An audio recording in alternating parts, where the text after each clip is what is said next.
Bem, então, víamos nas semanas passadas esse tema do sexto dia, né, da criação, que é o dia onde Deus cria o homem e a mulher e, portanto, inicia-se em Cristo, né, a nova criação do homem e a mulher em Cristo, inicia-se a última etapa da história, que terminará no fim dos tempos, né? Então, depois dessa última etapa, pois vem, como lhes dizia, o sétimo dia, que é o dia do descanso.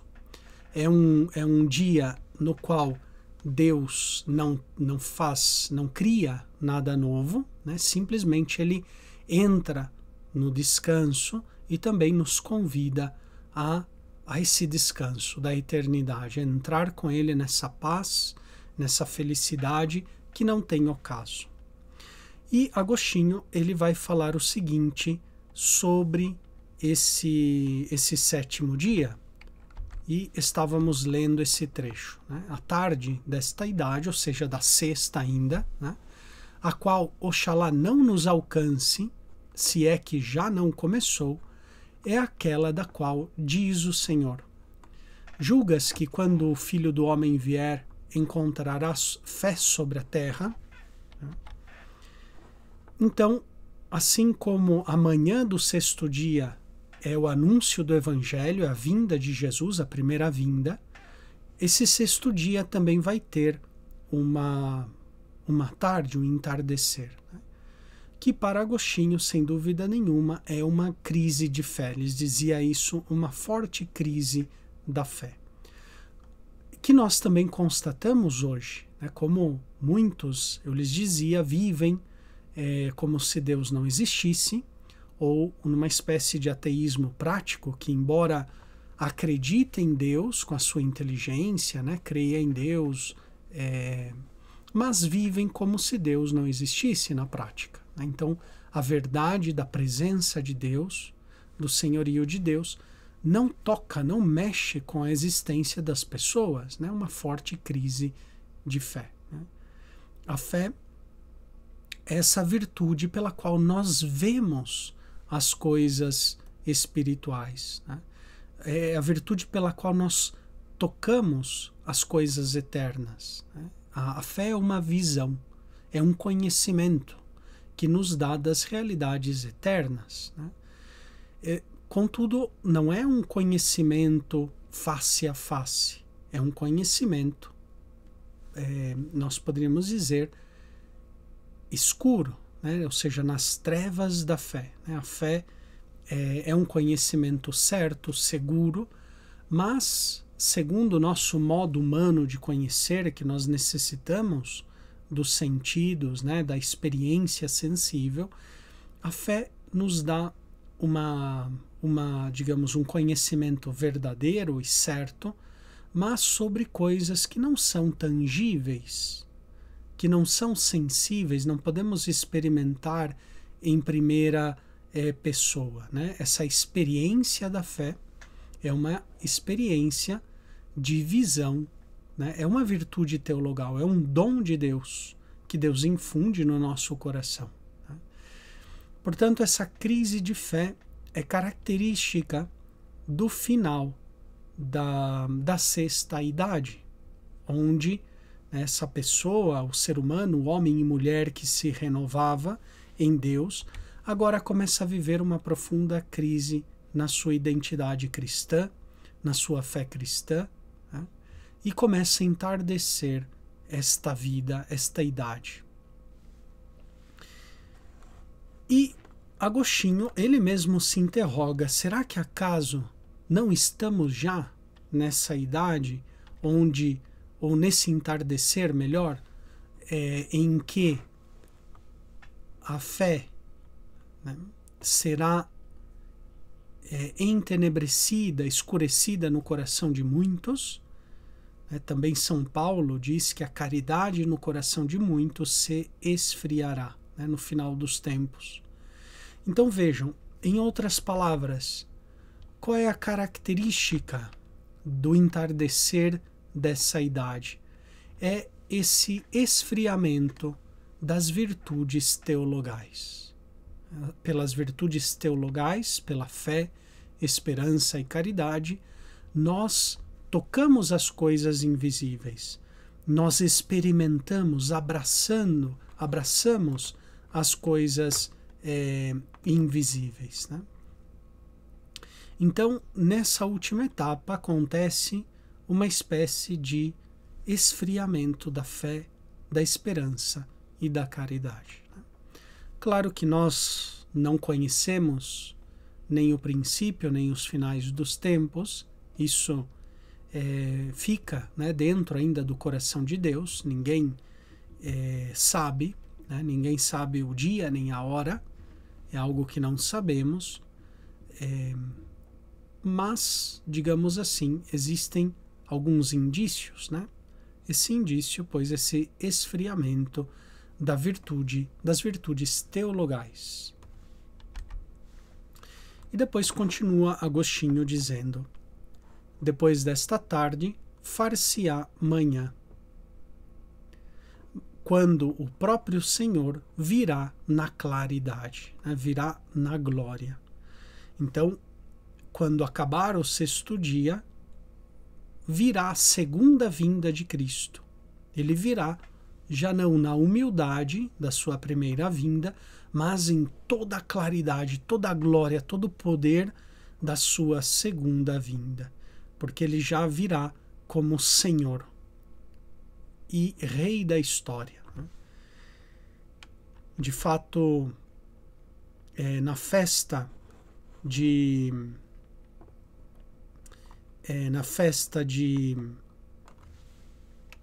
Cristo Rei, nós o que celebramos é justamente isso, né? Ou seja, Cristo na sua realeza que vem ao final dos tempos, né? Ele vem ao final dos tempos na sua glória e, portanto, ele vem com todo o poder. O ciclo litúrgico, a liturgia da igreja, segue também nós poderíamos dizer assim, essa dinâmica da economia de Deus na história. Então estamos também na liturgia celebrando aquilo que acontecerá. Né? Então a liturgia, o ano litúrgico, ele começa, né, no tempo do Advento, em que nós celebramos a espera pela primeira vinda de Jesus, né? Então o tempo do Advento nos prepara para a primeira vinda de Jesus. Em seguida nós temos o tempo do Natal, é quando celebramos precisamente o nascimento de Jesus, a sua primeira vinda na carne. Depois, né, ao longo do ano litúrgico, a gente vai celebrando os mistérios da vida de Jesus, a sua pregação, né, digamos, no tempo da Quaresma, da Páscoa, o tempo da Paixão, depois o tempo pascal, o tempo da ressurreição, a vinda do Espírito Santo sobre os apóstolos, depois o tempo comum, onde vamos celebrando os diversos mistérios da vida de Cristo, né? A sua pregação, as suas palavras, os seus milagres, e também o mistério da igreja, que anuncia o evangelho a todas as gentes, a todos os povos. E finalmente, no 34º domingo, né, no último domingo do tempo comum, nós celebramos a solenidade de Cristo Rei, Senhor da história, que ele virá ao fim dos tempos, né? No entardecer da nossa história. Então, diz Agostinho, descansarão com Cristo de todas as suas obras aqueles dos quais ele disse: sede perfeitos como vosso Pai que está nos céus, pois estes praticam obras verdadeiramente boas. Interessante que a palavra, tanto no grego como no latim, a palavra perfeição, perfeito, significa algo completo, né? Algo que é íntegro, é total. Né? Ou seja, a nossa felicidade, ela está chamada a ser uma felicidade total, íntegra, em toda a nossa humanidade, né? Corpo e alma. Né? Ser felizes, na verdade, é ser completos. Né? Aqui se traduz como ser perfeitos, não se trata meramente de uma perfeição moral, um perfeccionismo, né? Muito menos um perfeccionismo, mas se trata de um estado de completude, né? de integração, de integridade, onde nós seremos plenos, né? Completos. Porque Deus nos criou para si e o nosso coração está, por assim dizer, incompleto, até que ele não se completa em Deus. Né? E nessa vida, como nós vamos completando-nos em Deus? Através da prática de boas obras. O agir humano no bem vai completando. Em outras palavras, né? Deus ele nos criou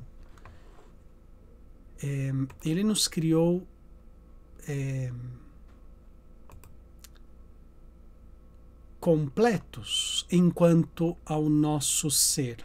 Né? Nós não somos mais nem menos, né? Ou seja, enquanto ao nosso ser, nós somos completos enquanto ao nosso ser. Né? Não existe um ser humano mais, outro menos que outro. Né? Deus nos criou, digamos assim, plenos enquanto ao nosso ser.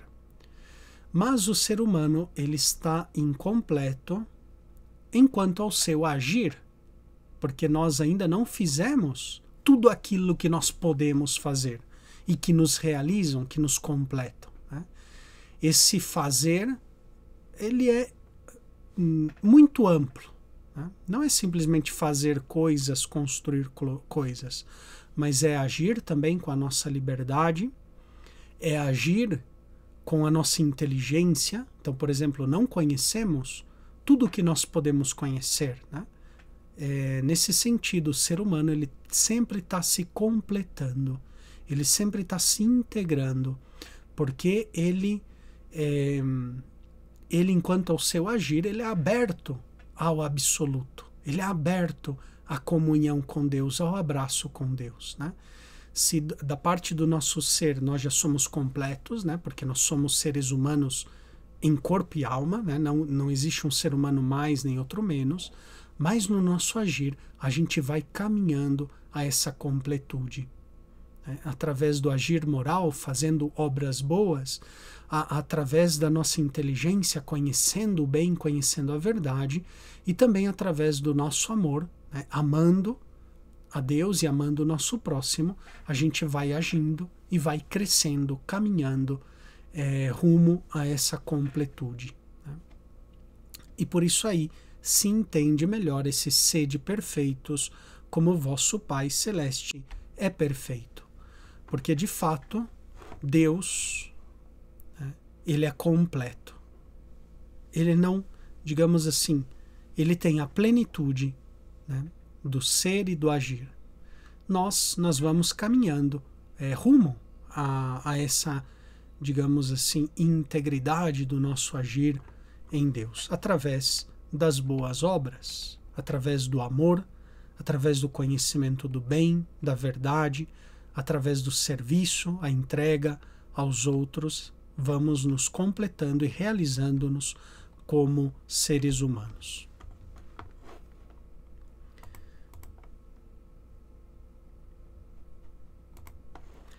Em seguida, Agostinho ele termina esse capítulo, né? Aqui tem um erro, não é capítulo 33, é 23, né? Digamos capítulo 33, esse parágrafo 41, que fala do descanso, ele termina assim: com efeito, depois dessas obras, podem esperar o descanso no 7º dia, que não tem tarde. De forma alguma se pode descrever com palavras como Deus fez e estabeleceu o céu e a terra, e toda a criatura que criou. Esta exposição, pela ordem dos dias, retrata de tal forma a história das coisas criadas que ela tem em conta, sobretudo, a predição das coisas futuras. Então, em outras palavras, nós, quando fazemos o bem, amamos, buscamos a verdade, buscamos a entrega, o serviço aos nossos irmãos e irmãs, ou seja, a gente vai se completando, se aperfeiçoando nesse sentido, portanto, podemos esperar o descanso do sétimo dia, que não tem tarde. E aí Agostinho ele vai dizer que de forma alguma se pode descrever com palavras como Deus estabeleceu o céu e a terra e toda a criatura que ele criou. Ou seja, é algo aí inefável, é um mistério profundo, o mistério da criação. Deus, que ultrapassa os tempos, ele cria. Cria e depois nos cria novamente com a sua graça. É um mistério que escapa à nossa possibilidade humana. Portanto, olha só o que ele diz. Aqui se esconde um grande mistério. Esta exposição, pela ordem dos dias, retrata, manifesta de tal forma a história das coisas criadas que ela tem em conta, sobretudo, a predição de coisas futuras.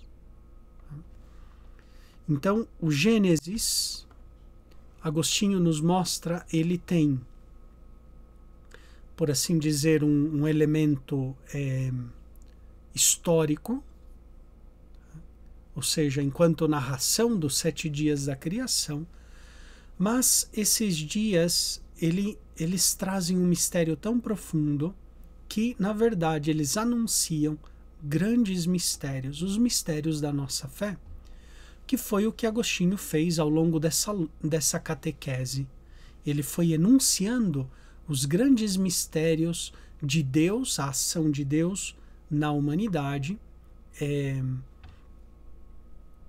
santificando o ser humano que ele havia criado. Então, é um grande percurso ao longo da história. Então, Agostinho ele termina assim esse capítulo 23, falando do descanso divino. É interessante que depois Agostinho ele oferece ainda no comentário do Gênesis contra os maniqueístas, ele oferece uma ulterior explicação dos dias da criação. Essa explicação que ele oferece aqui é um pouco mais resumida, dos 7 dias da criação, um pouco mais mística, espiritual, com umas temáticas que aparecerão depois no livro das Confissões. Se agora, por exemplo, nesse do capítulo 23 do primeiro livro do comentário ao Gênesis, Agostinho, ele fez uma explicação mais, digamos assim, das idades, do mundo, das idades bíblicas. Aqui ele faz uma explicação mais espiritual do que significa os dias da criação. Então, ele termina o capítulo 23, depois tem um capítulo 24, onde ele faz uma explicação dos números das gerações, que vão desde Noé até Abrão, de Abrão, até Davi, etc., o número das gerações. E daí no capítulo 25 do livro 1, ele volta ainda a fazer uma ulterior explicação. Vamos ver se o tempo nos permite abordar essa explicação que ele faz. Contudo, é uma explicação que depois ele vai desenvolver mais no livro das Confissões, como nós vimos no semestre passado. E vocês de imediato vão lembrar da explicação que fez Agostinho lá no livro das Confissões. Então, no capítulo 25, ele diz o seguinte: cada um de nós tem nas boas obras e na vida justa, como que esses 6 dias diferentes, depois dos quais deve esperar o descanso. Então, em outras palavras,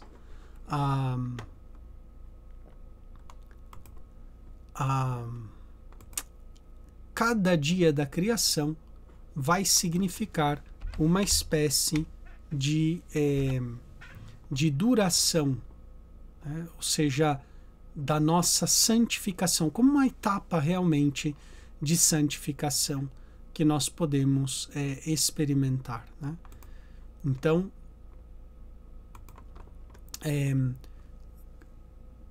como praticamente etapas da vida espiritual. E diz assim Agostinho: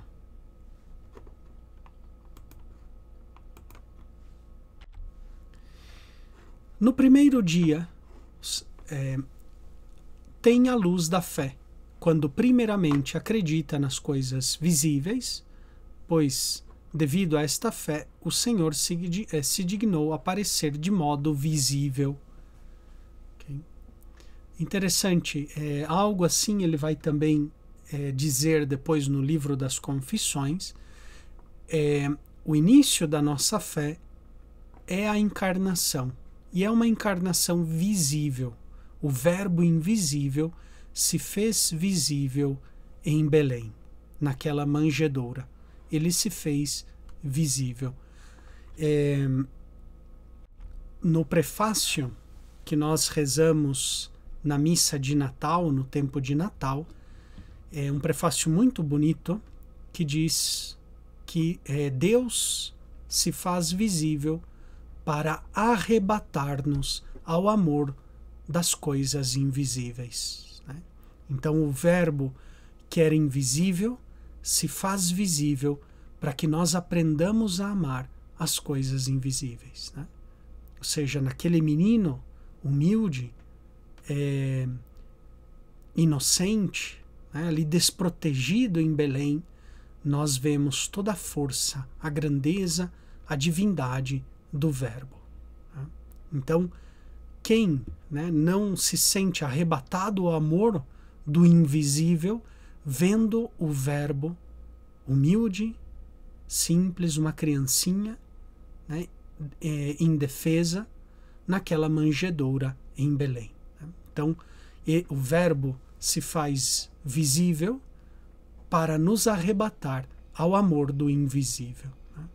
Então, esse é um grande mistério que a fé nos traz. Porque a fé é visão, nos faz ver o invisível através do visível. E quando Jesus veio por vez primeira, aconteceu justamente isso. Né? Muitos que não tinham fé viam o Verbo encarnado, mas não eram arrebatados ao amor das coisas invisíveis. Ficava simplesmente nas aparências externas. Né? Então muitos, quando no tempo de Jesus conviveram com eles, não foram tocados no seu interior, porque não tiveram esse dom da fé. Né? Era o próprio Verbo encarnado e eles não acreditaram. Né? O prólogo do Evangelho de São João diz que ele veio para os que eram seus, mas os seus não o receberam. Então, grande mistério, o mistério no primeiro dia da criação, que é o mistério onde nós vemos o invisível através do aparecer visível do nosso Senhor. Depois nós temos o segundo dia da criação, que ele também faz um resumo, dizendo: no segundo dia tem o fundamento da doutrina pela qual discerne entre o carnal e o espiritual, assim como aconteceu entre as águas inferiores e superiores. Né? Então vejam, lá no livro das Confissões, Agostinho vai dizer que o segundo dia pode também simbolizar a palavra de Deus, as Sagradas Escrituras.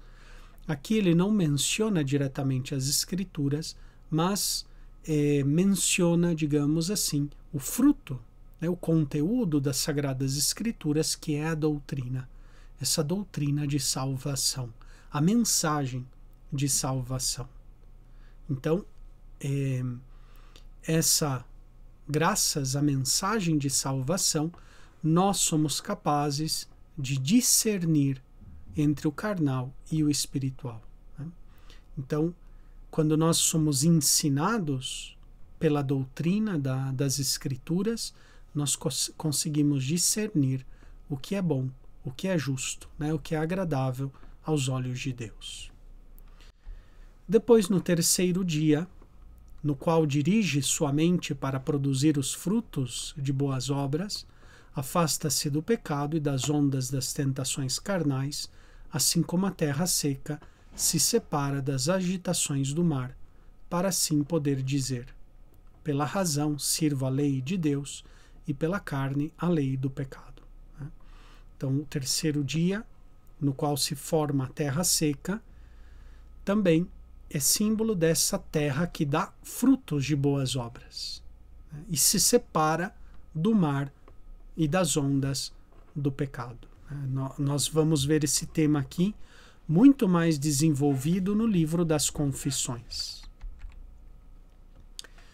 Depois, no quarto dia, Agostinho vai dizer: no quarto dia em que já naquele firmamento da disciplina o homem, lidando com conhecimentos espirituais e os discernindo, percebe o que seja a verdade imutável que refulge em sua alma como um sol. Percebe como a alma se torna participante da mesma verdade e comunica ao corpo a ordem e a beleza, como a lua que ilumina a noite. Percebe como todas as estrelas, ou seja, as inteligências espirituais, cintilam e resplandecem nas trevas desta vida como se fosse noite. Em outras palavras, aqui, Agostinho, ele nos fala outra vez dessa criação dos astros, como desses dons espirituais, esses conhecimentos espirituais. Ele vai desenvolver melhor esse tema no livro das Confissões, falando do dom de sabedoria, do dom de ciência, as estrelas como os outros dons que ajudam nas trevas desta vida, iluminando as nossas trevas, esses dons, esses carismas do Espírito Santo.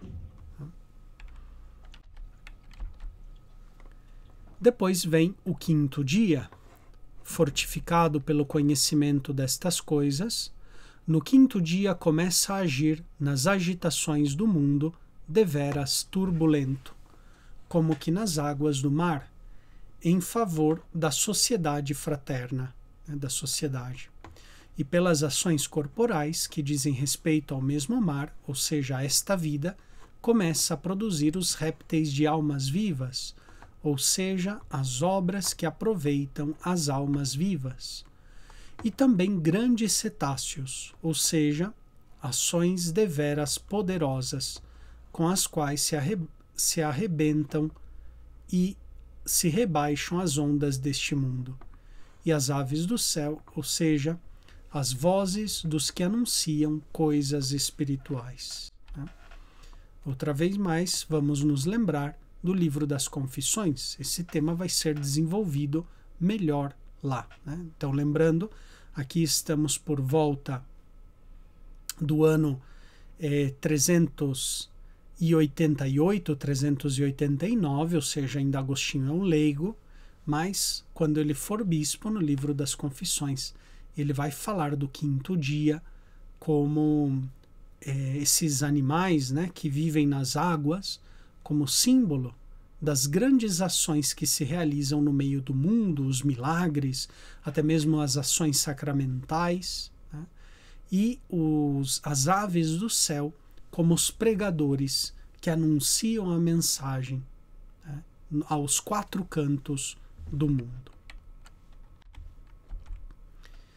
E finalmente vem o sexto dia da criação. mas no sexto, que o homem produza da terra a alma viva, isto é, que da própria estabilidade de sua mente, na qual produz frutos espirituais, ou seja, bons pensamentos, governe todos os movimentos de sua alma, e que haja nele uma alma viva, isto é, que sirva à razão e à justiça, não à irreflexão e ao pecado. Assim se faça também o homem à imagem e semelhança de Deus, homem e mulher, ou seja, inteligência e ação. Olha só que interessante, né?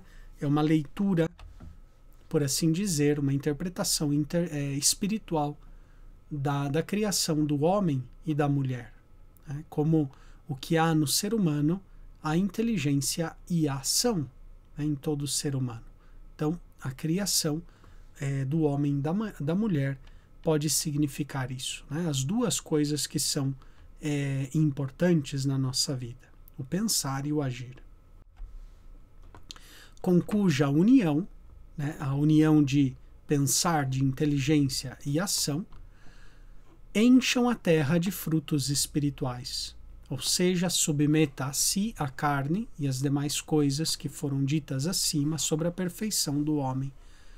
Mas nesses dias a tarde consiste na perfeição de cada uma das obras e amanhã no começo das obras seguintes, né? Então, quando nós unimos, né, ou seja, pensamento e ação, poderíamos dizer também contemplação e ação, nós enchemos a terra de frutos espirituais, né?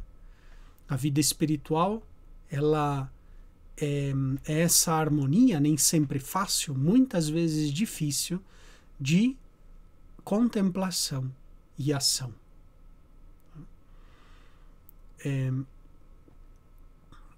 Essa contemplação e ação dá os seus frutos no mundo. Muitas vezes, né, qual que é o erro, às vezes, de todo o apostolado? É querer fazer muitas coisas, mas essa ação não está unida também à contemplação, à oração, né, à reflexão, à leitura da palavra de Deus. Então, às vezes agimos pastoralmente, mas sem unir a nossa ação à contemplação, à reflexão da palavra de Deus, né? Da contemplação deve derivar a nossa ação, ok? São duas coisas inseparáveis na mente de Agostinho, né? Contemplação e ação.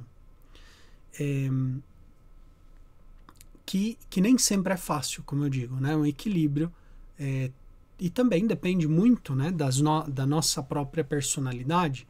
Tem personalidades que são, de por si, mais contemplativas, menos ativas. Tem pessoas que são mais ativas, pouco menos reflexivas, menos contemplativas. Tudo bem, né? Cada um de nós temos o nosso dom, os nossos talentos, né? Mas não quer dizer que uma pessoa que ela é mais ativa, que ela não necessite da contemplação, né? E também uma pessoa mais contemplativa não quer dizer que ela não necessite da ação, né? As duas coisas são necessárias. É verdade que cada um tem o seu dom, o seu talento. Tem alguns que vão se desenvolver melhor na ação, outros melhor na contemplação das coisas divinas, né? No estudo, na meditação da palavra, etc. Mas ambas coisas devem estar presentes na nossa vida.